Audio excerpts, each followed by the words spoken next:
ಇವತ್ತು ಕ್ಯಾರೆಟ್ ಮತ್ತು ಸಬ್ಬಕ್ಕಿಯನ್ನು ಬಳಸ್ಕೊಂಡು ಪಾಯಸ ಮಾಡೋಣ. ತುಂಬಾನೇ ಸುಲಭವಾಗಿ ಬೇಗ ಮಾಡ್ಬೋದು. ಇವಾಗ ಎಲ್ಲ ಕಡೆ ಕೆಂಪು ಉದ್ದುದ್ದ ಕ್ಯಾರೆಟ್ ಸಿಗುತ್ತೆ. ಆ ಒಂದು ಉದ್ದ ಕ್ಯಾರೆಟನ್ನು ನಾನಿಲ್ಲಿ ತುರಿದಿಟ್ಕೊಳ್ತಾ ಇದ್ದೀನಿ. ಇದನ್ನು ಸಣ್ಣಕ್ಕೆ ತುರಿದಿಟ್ಕೊಂಡ್ಮೇಲೆ ಒಂದು ಕುಕ್ಕರ್ನಲ್ಲಿ 1-2 ಸ್ಪೂನ್ನಷ್ಟು ತುಪ್ಪ ಹಾಕ್ಕೊಳ್ತಾ ಇದ್ದೀನಿ. ತುಪ್ಪ ಹಾಕ್ಕೊಂಡು ಇದಕ್ಕೆ ಅರ್ಧ ಕಪ್ನಷ್ಟು ನೈಲಾನ್ ಸಬ್ಬಕ್ಕಿ ಅಂತ ಸಣ್ಣ ಸಬ್ಬಕ್ಕಿ ಬರುತ್ತೆ, ಅದನ್ನು ತೊಗೊಂಡಿದ್ದೀನಿ. ಅದನ್ನು ಚೆನ್ನಾಗಿ ಹುರ್ಕೊಳ್ತಾ ಇದ್ದೀನಿ. ಈ ಸಬ್ಬಕ್ಕಿಯನ್ನು ಹುರಿತಾ ಇದ್ದಾಗೆ ಉಬ್ಬತ್ತೆ, ನೋಡ್ಬೋದು, ಎಲ್ಲ ಕಡಲೆಪುರಿ ಥರ ಆಗಿದೆ.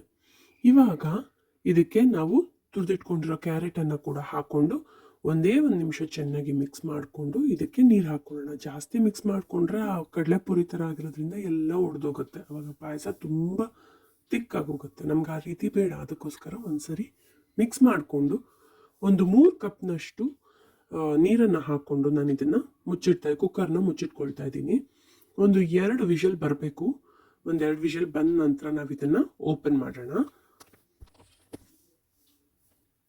ನೋಡ್ಬೋದು ಎಷ್ಟು ಚೆನ್ನಾಗಿ ಬೆಂದಿದೆ ಅಂತ. ಕಲರ್ ಕೂಡ ನೋಡ್ಬೋದು, ಇದಕ್ಕೆ ಯಾವುದೇ ರೀತಿ ಕಲರ್ ಹಾಕಿಲ್ಲ, ಆದರೂ ಎಷ್ಟು ಚೆನ್ನಾಗಿದೆ ಅಂತ. ಇವಾಗ ಇದಕ್ಕೆ 1 ಕಪ್ನಷ್ಟು ಸಕ್ಕರೆ ಹಾಕ್ಕೊಳ್ತಾ ಇದ್ದೀನಿ. ನಿಮ್ಮ ರುಚಿಗೆ ನೋಡ್ಕೊಂಡು ನಿಮ್ಗೆ ಎಷ್ಟು ಬೇಕೋ ಅಷ್ಟು ಸಕ್ಕರೆನ ಬಳಸ್ಕೊಳ್ಬೋದು.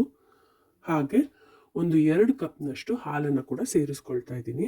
ಸಕ್ಕರೆ ಕರಗದ ಮೇಲೆ 2 ಕಪ್ನಷ್ಟು ಹಾಲನ್ನು ಹಾಕ್ಕೊಂಡು ಇದನ್ನು ಚೆನ್ನಾಗಿ ಮಿಕ್ಸ್ ಮಾಡ್ಕೊಳ್ತಾ ಇದ್ದೀನಿ.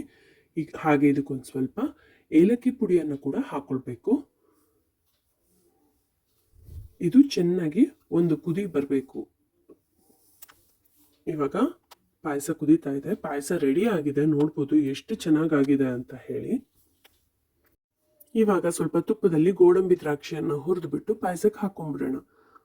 ಒಂದು ಸ್ವಲ್ಪ ಗೋಡಂಬಿ ಮತ್ತು ದ್ರಾಕ್ಷಿಯನ್ನು ಹುರಿದು ಇದನ್ನು ಪಾಯಸಕ್ಕೆ ಸೇರಿಸ್ಕೊಳ್ಳೋಣ. ನೋಡೋದ್ರಲ್ಲ ಎಷ್ಟು ಸುಲಭವಾಗಿ ಮಾಡ್ಬೋದು ಅಂತ. ನೀವು ಕೂಡ ಮನೇಲಿ ಟ್ರೈ ಮಾಡಿ, ಹಾಗೆ ನಿಮ್ಮ ಅಭಿಪ್ರಾಯನ ತಿಳಿಸಿ. ಧನ್ಯವಾದಗಳು.